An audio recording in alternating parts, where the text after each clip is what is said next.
The gunshot still echoed in Levi Eaton's ears as he rode through the pale moonlight, blood seeping through his hastily bandaged shoulder. His trusted stallion, Midnight, knew the rhythm of urgency beneath them as they galloped across the open plains of Wyoming Territory in 1876, leaving behind the betrayal of the man he'd once called brother. Rose Nichols stood on the porch of her father's ranch house, squinting into the darkness at the approaching rider. At 24, she had seen enough trouble cross their property line to recognize it when it came barreling down their path. She reached for the shotgun propped against the doorframe. "Pa," she called over her shoulder, never taking her eyes off the approaching figure. "We've got company." Robert Nichols emerged from the house, his weathered face creased with concern. At this hour? The rider slumped forward in his saddle, and Rose's instincts shifted from defense to alarm. "He's hurt," she said, already moving down the steps. Levi barely registered the ranch appearing before him. Pain and blood loss had dulled his senses to everything but staying upright. When Midnight finally slowed, Levi felt himself sliding sideways, gravity claiming him before gentle hands caught his fall. "Easy there," a woman's voice said, firm yet somehow soft around the edges. "Pa, help me get him inside. He's been shot." The world went dark as strong arms lifted him. When consciousness returned, Levi found himself on a bed, his shirt removed and a red-haired woman pressing a cloth to his shoulder. An older man stood nearby, holding a lantern that cast long shadows across the room. "Bullet went clean through," the woman said. "Lucky for you." Levi tried to sit up, but firm hands pressed him back down. "Who are you folks?" he managed. "I'm Robert Nichols." "This here's my daughter, Rose. You're at the Double N Ranch." The older man set down the lantern. "More important question is who are you, and why you've got a bullet hole in you?" "Levi Eaton," he answered, wincing as Rose cleaned his wound. "Was riding with Tyler Hayes. We were partners. At least I thought we were until he shot me and took our money." "The bank robbery over in Silverton?" Robert asked, his expression hardening. "No, sir," Levi said firmly, despite the pain.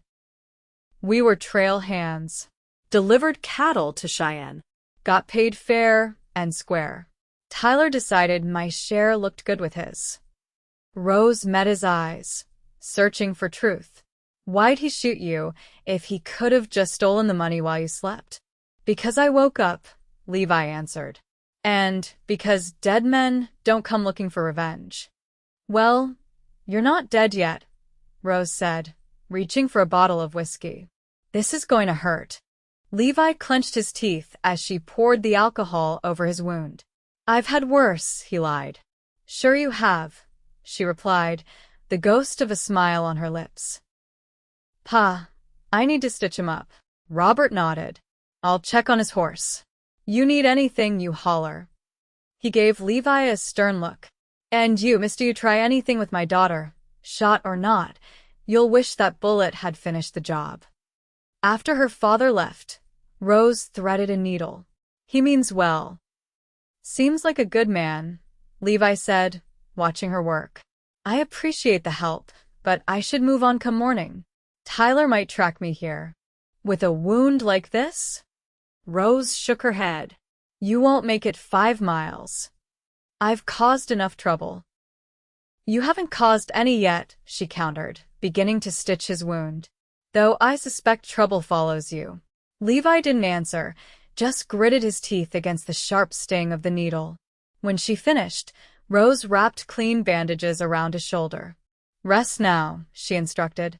"We'll talk more in the morning." Sleep came surprisingly easy despite the pain and unfamiliar surroundings. When Levi woke, sunlight streamed through the windows. He sat up gingerly, testing the boundaries of his injury. Rose entered carrying a tray with coffee and breakfast. "Good, you're awake.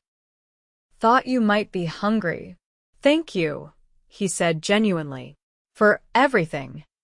She set the tray beside him. "Pa says you can stay until you're healed enough to ride, but you'll need to earn your keep once you're able." "That's more than fair." Rose studied him for a moment. Why was this Tyler fella riding with you in the first place if he's the kind to shoot his partner? Levi took a sip of coffee before answering. Known him since we were boys. Grew up together in Missouri. Never thought he'd turn on me, but I guess money changes people. Or shows their true nature, Rose suggested. How much did he take? 6 months' wages. Enough to buy a small spread somewhere. Levi shook his head. I was fool enough to tell him my plans. Dreams aren't foolish, Rose said quietly. Even out here. For the next week, Levi rested and began to heal. By the 8th day, he insisted on helping around the ranch despite Rose's protests. Robert put him to work repairing fences, tasks that wouldn't strain his injured shoulder too much, but would still contribute to the ranch's upkeep. Rose found him one evening as the sun was setting, sitting on the corral fence, watching the horses. Pa thinks you're healing well, she said, leaning against the fence beside him. Levi nodded. Good enough to move on soon. A flicker of something disappointment perhaps crossed Rose's face. You in such a hurry to leave? Just don't want to overstay my welcome. You've been helpful, she said, and we could use the extra hands. The cattle drive to Cheyenne is coming up. Levi looked at her, really looked at her for perhaps the first time since arriving. The sunset painted her skin golden, her red hair catching fire in the dying light. Something stirred in his chest that had nothing to do with his wound. I suppose I could stay on through the drive, he offered, to repay your kindness. Rose smiled. Pa will be pleased. He's taken a liking to you. And you. The question slipped out before he could catch it. Her smile turned mysterious as she pushed away from the fence. I'm reserving judgment, Mr. Eaton. Good night. As the days passed, Levi found himself settling into the rhythm of ranch life. His shoulder healed, and with it, his strength returned. He worked alongside the other ranch hands, earning their respect with his knowledge of cattle and his willingness to tackle the hardest jobs. Rose watched him when she thought he wasn't looking. There was something about Levi Eaton that intrigued her, a gentleness that contradicted the hardness in his eyes when he thought about Tyler's betrayal. She found herself seeking his company, bringing him water while he worked or engaging him in conversation during evening meals. One afternoon, as a storm threatened on the horizon, Levi helped Rose secure the chickens in their coop. Storm's coming in fast, Rose noted, looking at the darkening sky. We should head back, Levi agreed, but as they turned toward the house, a horse's whinny caught their attention. A rider approached, pushing his horse hard despite the impending storm. As he drew closer, Levi's body tensed. Tyler, he muttered, instinctively moving in front of Rose. The rider reined in his horse, dust billowing around him. He was handsome in a sharp way, with cold eyes that took in the scene before him. Well now, Levi, Tyler Hayes called out, his voice carrying over the rising wind. Didn't expect to find you alive and well. His hand rested casually near his holster. You always were too stubborn to die proper. What do you want, Tyler? Levi's voice was steady despite the anger coursing through him. Just passing through. Tyler smiled, but it didn't reach his eyes. Spent most of our money already. Thought I might find work hereabouts. His gaze shifted to Rose, lingering too long. Didn't know the company would be so appealing. You're not welcome here, Rose said firmly, stepping out from behind Levi despite his protective stance. Tyler's smile widened. That's not very hospitable, miss. Neither is shooting someone in their sleep, she retorted. Lightning split the sky, followed by a rumble of thunder. Tyler looked up at the gathering storm. Looks like I'll need shelter regardless. Perhaps your father would be more welcoming. My father would shoot you where you stand if he knew what you did, Rose said. Tyler's hand twitched toward his gun. Is that so? Leave, Tyler, Levi warned. Whatever you're planning, it won't end well. A tense moment passed before Tyler laughed, the sound hollow against the howling wind. Always so serious, Levi, He tipped his hat. Another time, then. With that, he wheeled his horse around and rode off toward town. The first heavy raindrops began to fall as they watched him disappear. "Come on," Rose said, tugging Levi's arm. "We need to tell Pa." They ran for the house as the sky opened up. By the time they reached the porch, they were soaked through. Robert listened grimly to their account of Tyler's appearance. "He won't let it go," Levi said. "I know him. He'll be back." "Then we'll be ready," Robert replied, his jaw set. "No one threatens my family or my guests." That night, after everyone had gone to bed, Levi sat by the window in his room, watching the rain and thinking about Tyler's return. A soft knock at his door broke his contemplation. Rose entered, carrying a steaming mug. "Thought you might have trouble sleeping," she said, offering him the drink. "It's just tea." "Thank you." Their fingers brushed as he took the mug, sending a jolt through him that had nothing to do with the hot liquid. Rose didn't leave immediately. Instead, she sat on the edge of the bed. "Are you thinking of leaving now that he's found you?" Levi considered the question. "It might be safer for you and your father. We can handle ourselves." "I don't doubt that." Levi took a sip of tea. "But Tyler's my problem, not yours." Rose studied him in the dim lamplight. "You know, for someone who's been shot by a friend, you seem awfully concerned about protecting people you barely know." Levi set down the mug. "Maybe that's why. I know what it's like to have trust broken." "Is that why you keep your distance? Even when?" She trailed off, her cheeks coloring slightly. "Even when what?" Rose met his gaze directly. "Even when it's clear there's something between us." The admission hung in the air between them. Levi's heart hammered in his chest, louder than the rain against the window pane. "I don't trust easy," he finally said, the words rough with emotion. Rose stood and moved toward him, stopping just short of touching him. "I ain't asking you to," she said softly. "I'm just asking you not to run." Before he could respond, she leaned down and pressed her lips to his, brief and sweet, then pulled away. Without another word, she left the room, closing the door quietly behind her. Levi stayed by the window long after she'd gone, his lips still warm from her kiss, his mind a tempest to match the storm outside. The next morning, Levi found Robert in the barn, preparing for the day's work. "Sir," he began, "about Tyler Hayes." "Rose told me everything," Robert interrupted, "including how he shot you. What I want to know is what you intend to do about it. I don't want to bring trouble to your door."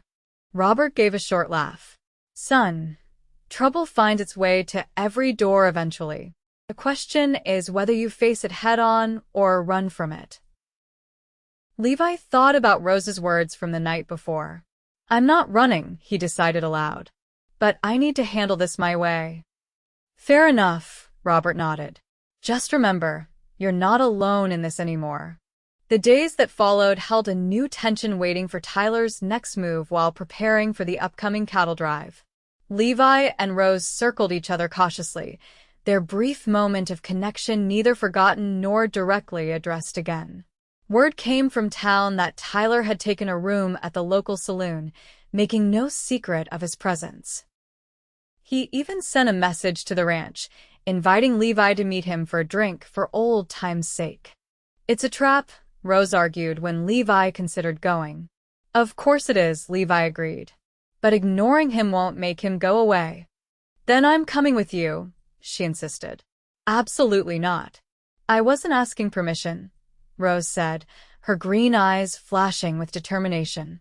"Besides, he's less likely to try something with witnesses around." In the end, they compromised. Rose would accompany him to town but stay with the shopkeeper's wife, a friend of hers, while Levi confronted Tyler. Robert would follow later with 2 ranch hands, positioning themselves strategically in case of trouble. The ride to town was tense, their conversation limited to practical matters. As they approached the main street, Levi felt Rose's hand brush his. "Be careful," she said simply. "I will." After ensuring Rose was safely with her friend, Levi made his way to the saloon. The afternoon sun cast long shadows as he pushed through the batwing doors. The place was relatively quiet, with just a few patrons scattered about. Tyler sat at a corner table, nursing a whiskey. "You came," Tyler observed as Levi approached. "Wasn't sure you would." "Let's get this over with," Levi said, remaining standing. "What do you want?" Tyler gestured to the empty chair. "Have a drink with me. For old time's sake. I think you forfeited old times when you put a bullet in me." A flash of something regret, perhaps, crossed Tyler's face before his casual smirk returned. "That was business, Levi. Nothing personal." "Felt pretty personal from my end." Tyler sighed, pouring another whiskey and sliding it across the table. "Sit down, please." Against his better judgment, Levi took the seat, though he left the drink untouched. "Talk." "I'm sorry," Tyler said, the words clearly unfamiliar on his tongue. "I was drunk, angry. You were talking about buying that land, settling down. Felt like you were leaving me behind. So you shot me and stole my money?" Levi's voice rose, drawing glances from across the room. Tyler leaned forward. "I panicked. By the time I realized what I'd done, it was too late. Thought you were dead. And now that you know I'm not?" Tyler reached into his pocket and withdrew a folded wad of bills. "Brought back what's left. It's not all of it, but it's something." Levi stared at the money, suspicion warring with the memory of their long friendship. "Why would I believe anything you say now?" "Because I'm owning up to it," Tyler insisted. "Look, I know I can't undo what I did, but I want to make it right." The sincerity in Tyler's voice almost convinced Levi until he noticed the slight shift in Tyler's gaze, a tell he'd recognized from years of playing poker together. Tyler was looking past him, toward the door. Levi's instincts screamed a warning. Without turning around, he asked, "Who else is here, Tyler?" Tyler's expression hardened. "Just some new friends. Insurance, you might say." The sound of footsteps behind him confirmed Levi's suspicions. "So, this is your idea of making things right? Another ambush?" "You always were too smart for your own good," Tyler said, all pretense of remorse gone. "I can't have you telling tales about me. Bad for business." Levi calculated his options.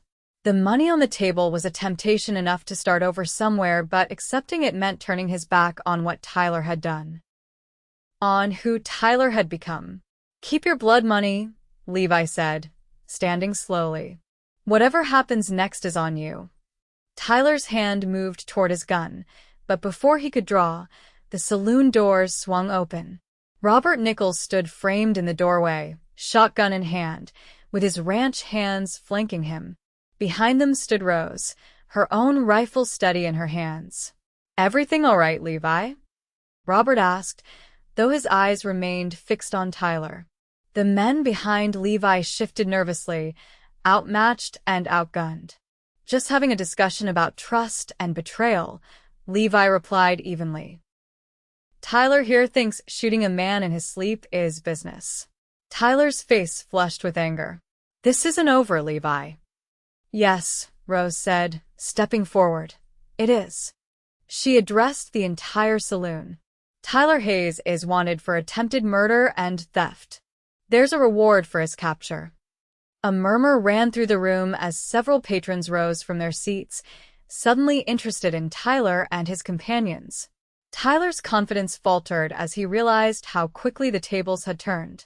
"This is a private matter between old friends," he tried, forcing a smile. "Friends don't shoot friends," the bartender commented, reaching beneath the counter. "And I don't much care for attempted murderers in my establishment."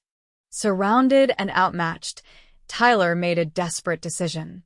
He lunged across the table at Levi, knocking them both to the ground. In the ensuing chaos, his companions drew their weapons, but Robert's shotgun blast into the ceiling froze the room. "Next one's lower," he warned. Levi grappled with Tyler on the floor, his healed shoulder straining against the fresh assault. They rolled, knocking over chairs and tables. Tyler managed to get his hand on his gun, but Levi caught his wrist, forcing the barrel away. "Stop this, Tyler," Levi urged through gritted teeth. "It's over." "It's never over," Tyler snarled, bringing his knee up hard into Levi's side. The pain nearly cost Levi his grip, but he held on, twisting Tyler's arm until the gun clattered to the floor. With a final surge of strength, Levi pinned Tyler beneath him. "I said it's over." The sheriff arrived moments later, alerted by the gunshot. He took in the scene Tyler and his men subdued, the Nichols family and Levi standing firm. "These men tried to ambush Mr. Eaton," Robert explained. "The dark-haired one shot him a few weeks back and left him for dead after stealing his money." The sheriff looked to Levi for confirmation. "It's true," Levi said, still breathing hard from the fight. "I've got the scar to prove it." After taking statements from everyone present, the sheriff arrested Tyler and his companions. As they were led away, Tyler looked back at Levi, hatred burning in his eyes. "Watch your back, brother," he called. "I'll find you again someday." "I'll be waiting," Levi replied steadily. The ride back to the ranch was quiet, each of them processing the day's events. Rose rode close beside Levi, their horses matching stride for stride. "You could have taken the money and walked away," she observed. Levi shook his head. "Wouldn't have been right, even though it was yours to begin with." "Not anymore," Levi said. "Not if it meant letting him believe he could buy his way out of what he did." Rose studied him thoughtfully. "You're a man of principles, Levi Eaton." "I try to be." He glanced at her. "Thank you for coming today. You didn't have to." "Yes, I did," Rose said simply. That evening, after dinner, Levi found himself alone with Rose on the porch.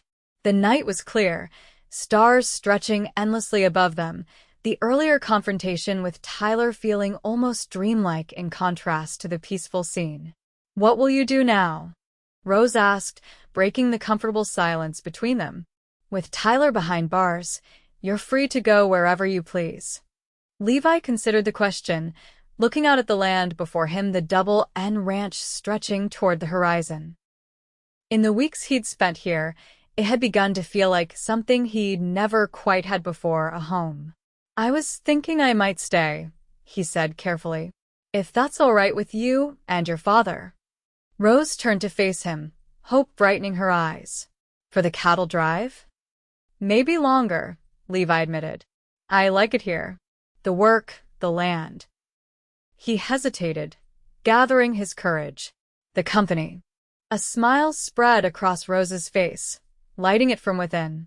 "I think Pa would be pleased to hear that. He's been saying we need a foreman." "And what about you?" Levi asked, taking a step closer to her. "Would you be pleased?" Rose closed the remaining distance between them. "I thought I made my feelings clear the other night."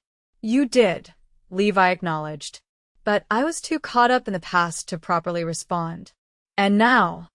Levi reached for her hand, entwining their fingers. "Now I'm thinking about the future." Rose's free hand came up to rest against his cheek. "A future here? With us?" "If you'll have me," he whispered. "I know I'm not much a cowboy with nothing but the clothes on my back and a horse." "You're more than enough," Rose interrupted. "You're honest and brave and good. Everything else is just details." Levi leaned down, his lips finding hers in a kiss that held promise and possibility. When they finally parted, Rose's eyes remained closed for a moment, as if savoring the feeling. "I still don't trust easy," Levi confessed, his forehead resting against hers. Rose smiled, her eyes opening to meet his. "I ain't asking you to trust the world, Levi Eaton. Just me." "That," he said, pulling her closer, "I think I can manage." 6 months later, with spring painting the Wyoming landscape in vibrant greens and wildflowers, Levi stood beside Robert Nichols on the ridge overlooking the Double N Ranch. The cattle were fat and healthy, the new foals finding their legs in the corral, and the recently expanded ranch house stood proudly against the backdrop of distant mountains. "Never thought I'd see the day," Robert mused, his weathered face creased in a smile. "My Rose getting married." Levi nodded, his own heart full at the thought. "I still can't believe she said yes." Robert clapped him on the shoulder. "Best decision she ever made, bringing you home that night. Though I'll admit, a half-dead cowboy wasn't what I had in mind for a son-in-law." Levi laughed. "Life has a way of surprising us." "That it does," Robert agreed, looking back toward the house where preparations for tomorrow's wedding were underway. "Speaking of surprises, got a letter from the sheriff yesterday. Tyler Hayes escaped during a prisoner transfer." Levi's smile faded. "Any idea where he's headed?" "Mexico, most likely." "But I thought you should know." Levi considered this news, the old wariness briefly resurfacing before he consciously set it aside. "If he's smart, he'll stay far away from here. And if he's not, then he'll find I'm not the same man he betrayed," Levi said with quiet certainty. "I've got something worth fighting for now." As if summoned by his words, Rose appeared on the ridge, her red hair catching the late afternoon sunlight as she approached. She looked between them, sensing the serious turn of their conversation. "Everything all right?" she asked. Levi met Robert's gaze briefly before turning to Rose with a smile that chased away all shadows. "Everything's perfect," he assured her, extending his hand. Rose took it without hesitation, trusting him completely, a gift Levi never took for granted. Together they stood overlooking the land that had brought them together, the future stretching before them as vast and promising as the Wyoming sky. "You know," Rose said, leaning against Levi's side, "when I found you that night, bleeding and barely conscious, I never imagined we'd end up here." No. Levi raised an eyebrow, his arm tightening around her waist. "What did you imagine?" "That you'd heal up and move on," she admitted. "Most drifters do." "I'm not most drifters," Levi pointed out. Rose smiled up at him. "No, you certainly are not, Levi Eaton." As the sun began its descent toward the western horizon, casting long golden shadows across the land they now shared, Levi silently thanked whatever twist of fate had guided him, wounded and desperate, to the Double N Ranch that moonlit night. What had begun with betrayal had led to something he'd never dared dream possible: a home, a family, and a love built not on blind trust, but on something far stronger: the choice to believe in each other, day after day, despite all the reasons the world gave not to. And in that choice, Levi had found something worth more than all the cattle in Wyoming he'd found where he belonged.